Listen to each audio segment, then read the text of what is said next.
Bismillahirrahmanirrahim. Assalamualaikum warahmatullahi wabarakatuh. Alhamdulillahirabbil alamin, wassalatu wassalamu ala Rasulillah wa ala alihi wa ashabihi wa man tabi'ahu bi ihsan ila yaumiddin. Asyhadu an la ilaha illallah wahdahu la syarika lah. Asyhadu anna nabiyyana Muhammadan abduhu wa rasuluhu la nabiyya wa la rasulahu ba'dah. Allahumma la sahla illa ma ja'altahu sahla. Wa anta taj'alul hazna idza syi'ta sahla. Allahumma 'allimna ma yanfa'una wa fa'na ma 'allamtana wa zidna ilma. Alhamdulillahirabbil alamin. Bapak Ibu jamaah yang semoga dirahmati Allah, selalu kita bersyukur kepada Allah atas semua karunia, limpahan rahmat, taufik wal hidayah, kekuatan, sehat, iman wal ihsan, di mana kita bisa menjalankan ibadah puasa, ibadah wajib yang lainnya dengan baik, dengan sempurna, yang semoga ini menjadi bekal kita di sisi Allah Subhanahu wa taala, imtithalan li amrihi, karena kita mengikuti perintah-perintahnya dan juga mengikuti perintah-perintah Nabi kita Muhammad sallallahu alaihi wasallam. Semoga Allah menerima ibadah kita semua. Bapak Ibu yang semoga dirahmati Allah Subhanahu wa taala, kita masuk pada materi sunnah-sunnah di dalam puasa. Ada 16 hal minimal yang disebutkan dalam kitab ini.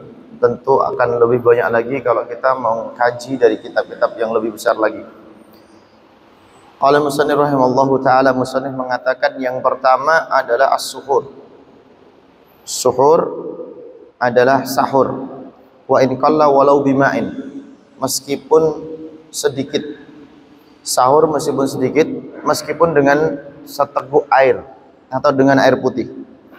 Karena Nabi sallallahu alaihi wasallam bersabda, tasahharu fa inna fi suhuri barakah. Ya, jadi Nabi bersabda li khabar Anas radhiyallahu taala anhu inda al-Bukhari wal Muslim. Jadi hadisnya muttafaqun alaih. Ini mengatakan bahwa tasahharu fa inna fi suhuri barakah. Rasulullah mengatakan bahwa di dalam sahur kita ada keberkahan. Meskipun tinggal waktu sebentar, meskipun tinggal mepet subuh, meskipun hanya seteguk air, atau meskipun hanya 1 biji atau 2 biji kurma, dan seterusnya. Wal afdal ta'khiruhu ma lam yakhafis subha. Dan yang paling utama di dalam sahur ini adalah ta'khiruhu.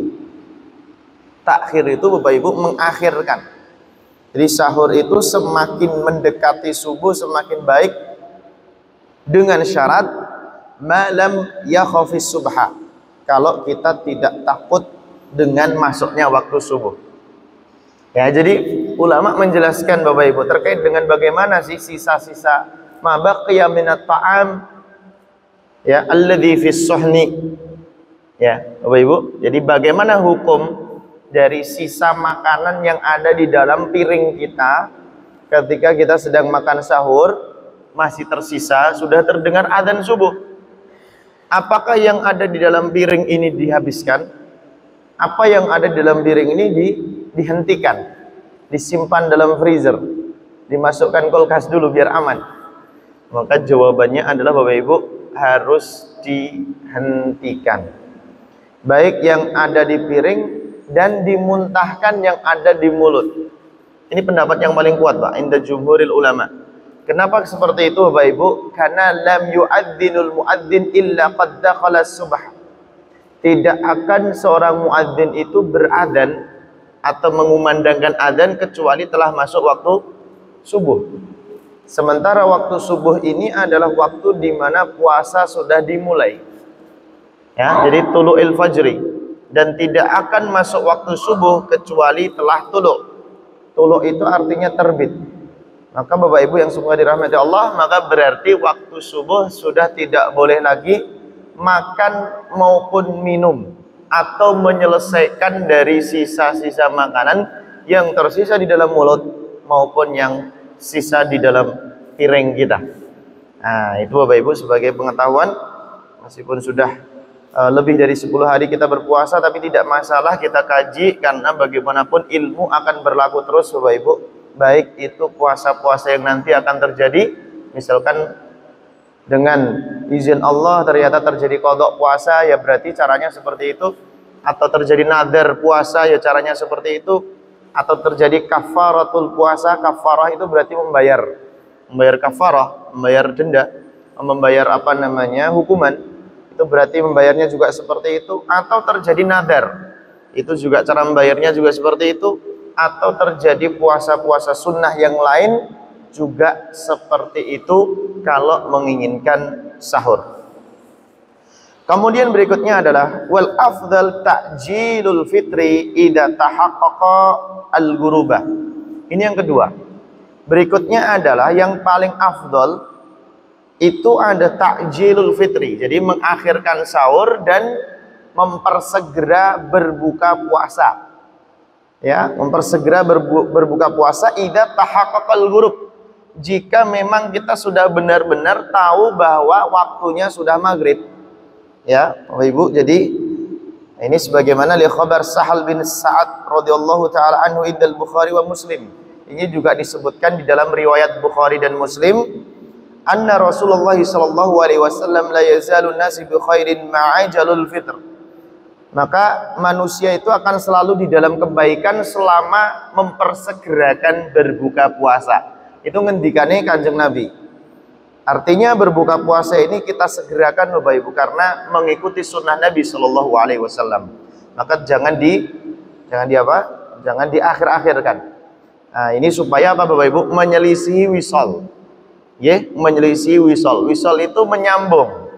Jadi menyambung puasa dari siang hari sampai malam hari, tidak minum, tidak makan, tidak sedikit pun sama sekali.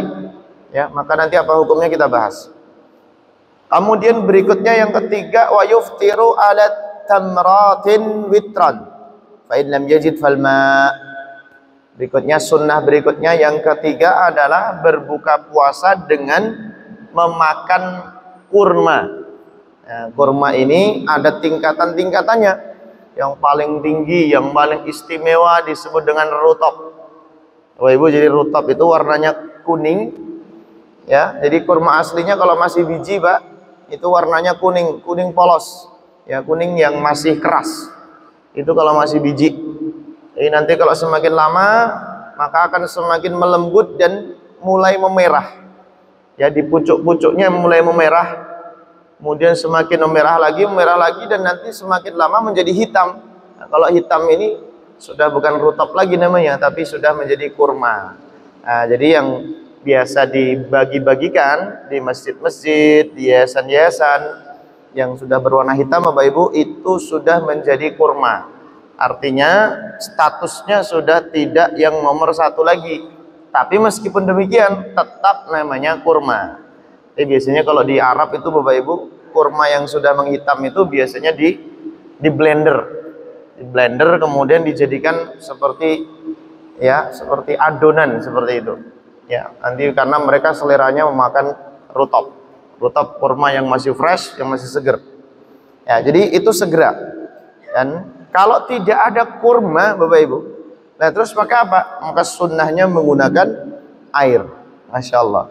Ini juga sama. Rasulullah sallallahu alaihi wasallam anin Nabi sallallahu alaihi wasallam qala idza aftara ahadukum falyuftiru ala tamrin. Jika salah satu di antara kalian berbuka puasa, maka hendaklah berbuka dengan kurma. Fa in lam yajid, jika tidak mendapatinya, falyuftir ala ma'in fa innahu tuhur. Nah, maka hendaklah berbuka puasa menggunakan air putih. Ya, karena sesungguhnya di dalam air putih itu ada kesucian. Masya Allah Bapak Ibu. Jadi air putih ini luar biasa. Wa yaqul, yang keempat, dengan berdoa kepada Allah, Allahumma laka sumtu wa ala rizkika aftartu. Atau doa yang lain, zahabat doma wa btalatil uruqu wa thabatal ajru insya Allah.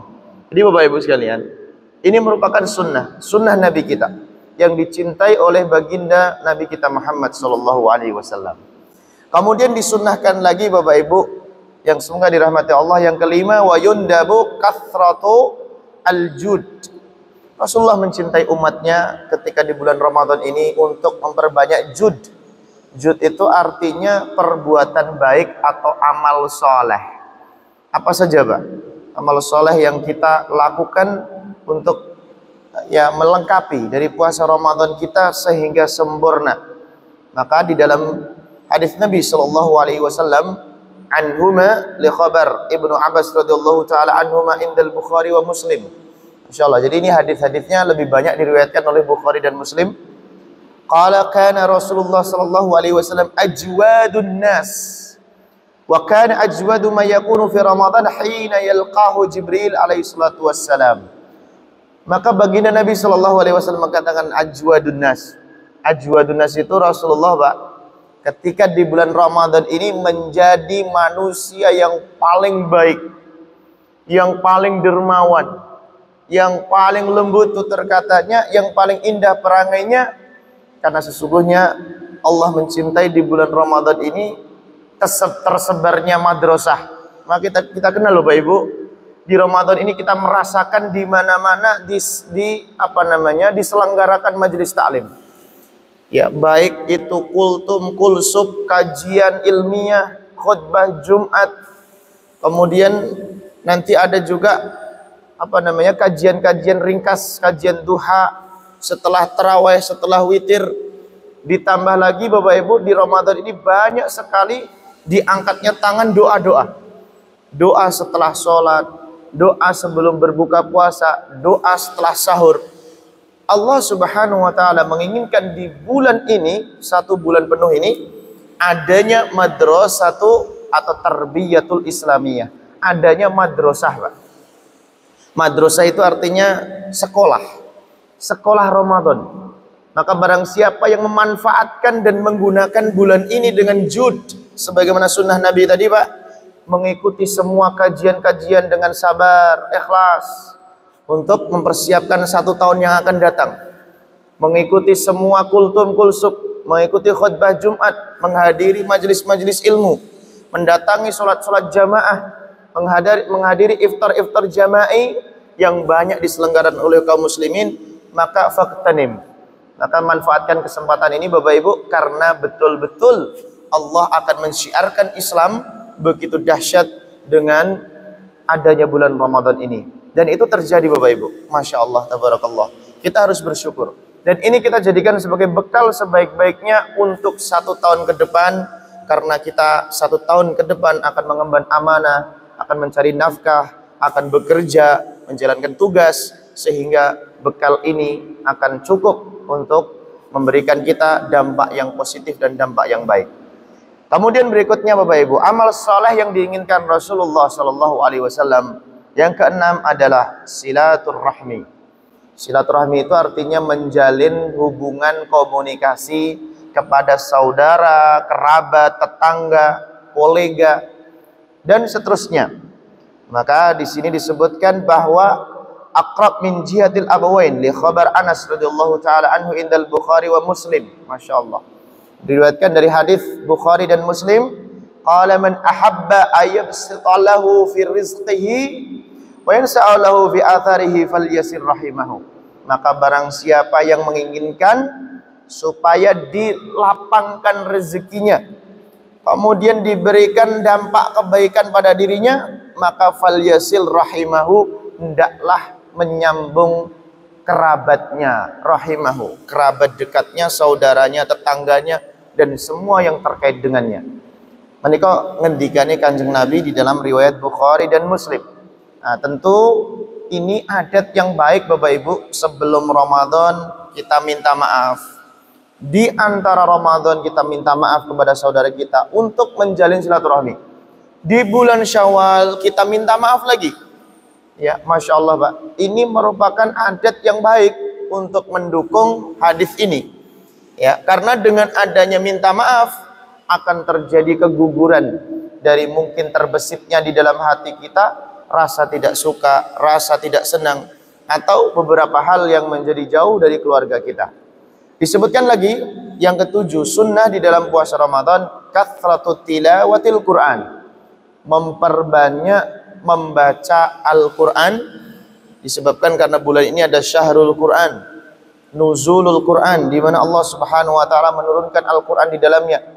Maka memang betul banyak di antara kaum muslimin berlomba-lomba untuk menghatamkan Al-Quran di bulan ini.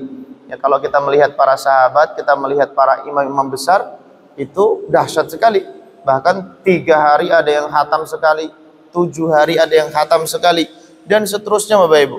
Itu merupakan sunnah Nabi kita. Yang ke-8 adalah al-i'tikafu siyamal ashril awakhir. Iktikaf. Iktikaf itu berdiam diri di dalam masjid, terutama di 10 hari terakhir. Nah, nanti Pak, mulai dari malam 21 sampai selesai, sampai bulan Syawal, maka disunnahkan untuk berdiam diri di masjid, bertafakkur, berzikir.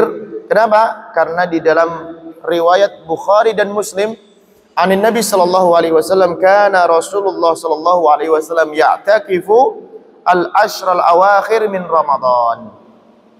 Rasulullah selalu beriktikaf di 10 hari terakhir di bulan Ramadan dan tidak pernah meninggalkannya. Masya Allah Bapak Ibu. Jadi melazimi iktikaf, tidak mewajibkan, tapi melazimi sebagai akhir dari Ramadan supaya memperbanyak ibadah dan qiraatul Quran. Yang ke-9, ayufattira shawama. Berikutnya adalah memberikan iftar kepada orang yang berpuasa. Nah, itu Bapak Ibu.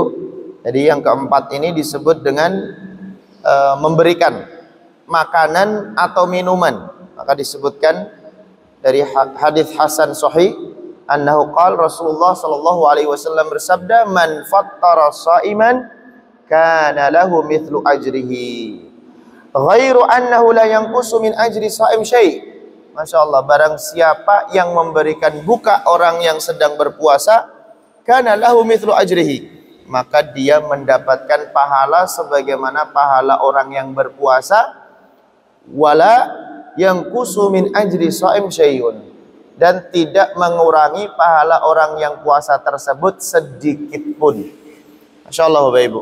Dan ini Rasulullah mengatakan ajwadun nas, orang yang paling dermawan, orang yang paling baik.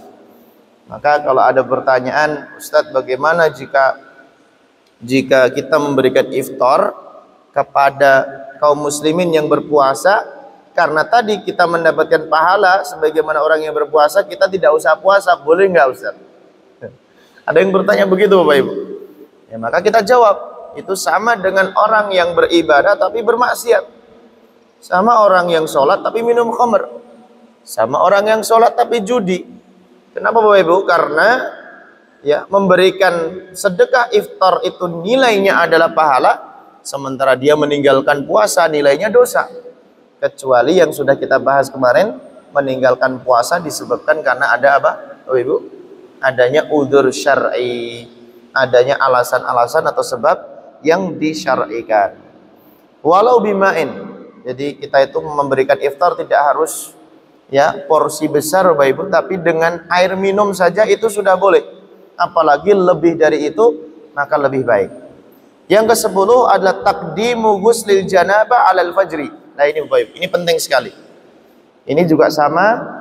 Jadi ini masalah yang penting, yaitu mempersegera mandi junub sebelum terbitnya matahari atau sebelum adzan subuh. Jadi Bapak Ibu yang perlu diperhatikan, kemarin kita sudah belajar yang namanya al-manfat al-maftuh atau manfat munfatih, yaitu bagian tubuh kita yang berlubang dan terbuka. Maka kenapa mandi janabah ini dihasung untuk didahulukan sebelum adzan subuh? Karena kalau misalkan terjadi dan tidak ada alasan tertentu untuk tidak melaksanakannya sehingga mandinya setelah subuh, yang pertama memiliki risiko apa Bapak Ibu? Memiliki risiko masuknya air ke dalam lubang telinga. Itu risiko pertama. Risiko yang kedua, sehingga kita berpuasa dalam kondisi masih junub. Sementara yang disunnahkan, yang diwajibkan adalah kita berpuasa dalam kondisi sudah suci, tidak ada junub. Nah, terus kalau terlambat bagaimana Ustaz? Ini pertanyaan lagi. Kalau terlambat atau lupa atau ketiduran.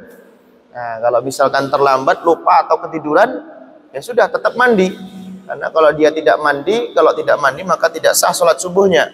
Tapi tadi hati-hati dengan dua risiko. Karena tadi bisa menyebabkan air masuk ke lubang telinga dan bisa menyebabkan kita berpuasa dalam kondisi masih junub. Tapi bukan berarti puasanya batal. Puasanya tetap sah Bapak Ibu. Jadi orang yang pagi harinya masih dalam kondisi junub dan belum sempat mandi, maka puasanya tetap sah. Berikutnya yang ke-11 adalah watarkul ghibah, meninggalkan ghibah, membicarakan orang lain meskipun itu benar. Jadi lebih baik kita kalau memang tidak mengetahui maslahatnya, tidak ada kepentingan yang mendesak untuk dibicarakan, hendaknya kita berdiam diri. Wal kadhib, kadhib itu berbohong. Nah ini tentu kalau berbohong ini tidak perlu kita bahas, karena yang namanya berbohong dibahas dari segi manapun tidak ada baiknya, kecuali memang ada maslahat yang tentu tidak cukup dibahas dalam satu majelis ini. Kemudian yang ke-13 adalah al-fujur wal fuhshi wasyahawat, meninggalkan perbuatan al-fujur atau pelakunya disebut dengan fajir. Fujur itu adalah semua perbuatan keji, semua perbuatan tercela, itu tidak boleh dikerjakan. Wal fuhshi, fuhshi itu adalah perkataan yang kotor. Jadi puasa Ramadan Nabi perkataannya kotor, perbuatannya tercela, tidak mencerminkan orang yang sedang beribadah di sisi Allah Subhanahu wa taala. Kemudian berikutnya adalah wasyahawat. Syahwat ini perlu di stop Bapak Ibu. Jangan memulai terlebih dahulu atau jangan memberikan muqaddimah. Artinya kalau memang kita tidak memberikan proteksi yang tinggi, ya, kemampuan kita tidak memiliki proteksi yang tinggi, maka lebih baik kita yang berkeluarga khususnya itu tidak sering-sering berdekatan dengan istri, atau bahkan ya sebagian dari para ulama berpisah tempat tidurnya dan berhati-hati di dalam berbicara. Itu sebagian. Tapi kalau memang kita sudah terbiasa dan baik-baik saja, maka tidak terjadilah masalah. Intinya kita bisa mengukur sendiri, dan bagaimana kita juga ghadul basar, menjaga pandangan kita ketika di luar. Berikutnya Bapak Ibu, ini juga masalah yang sering tidak dibahas, adalah fasdu. Fasdu dan hijamah.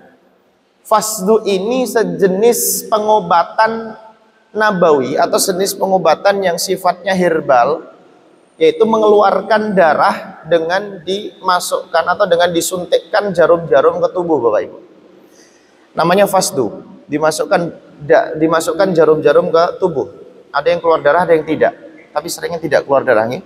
Nah, fasdu ini bisa menyebabkan lemah. Lemah artinya lemes. Yang kedua hijamah. Hijamah itu bekam. Jadi kalau ada yang bertanya, Ustadz bagaimana hukum bekam? Maka hukum bekam di bulan Ramadan ini, ketika puasa ini, hukumnya yang pertama boleh Pak. Ya, hukum bekam ini boleh, dengan syarat ketika dibekam dan darahnya banyak yang keluar, sari-sari makanannya banyak yang keluar, itu tidak menyebabkan lemah atau lemes. Tapi kalau dengan adanya dibekam ini kemudian lemes lunglai, nah ini hukumnya menjadi makruh. Jadi bekam ini tinggal kondisinya. Kalau memang kita kuat, ya kita siap, dengan adanya bekam sudah terbiasa dilakukan, maka monggo silahkan, boleh Pak.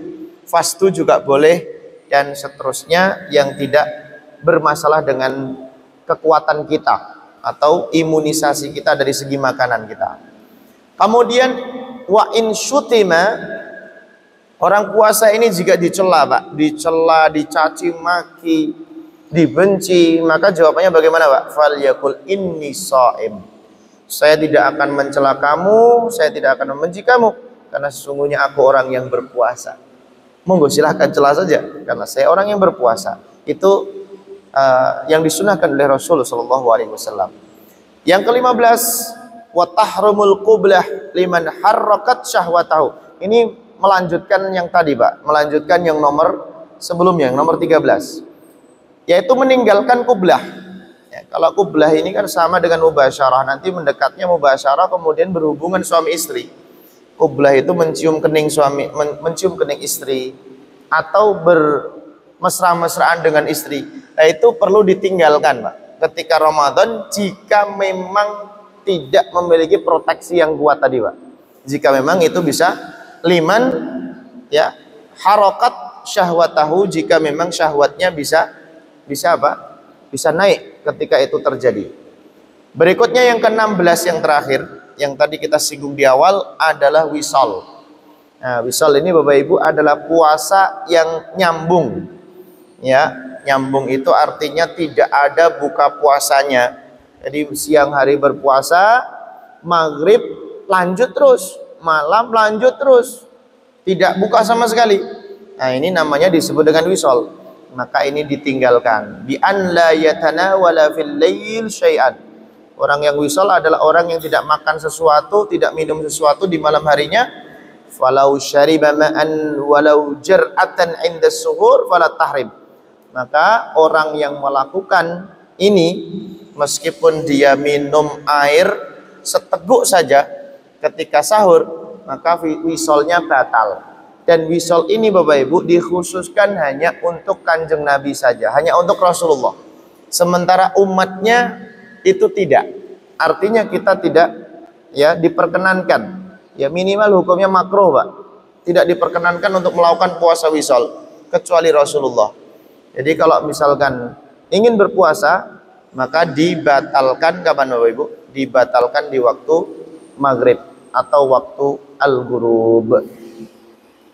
Demikian Bapak Ibu sekalian yang semoga dirahmati Allah Subhanahu wa taala. Semoga sunnah-sunnah di bulan Ramadan ini menjadi berkah bagi kita semua, menjadi tambahan amal supaya puasa Ramadan kita sempurna. Allahumma taqabbal siyamana wa qiyamana wa ruku'ana wa sujudana wa takhashu'ana wa tadarru'ana ya arhamar rahimin.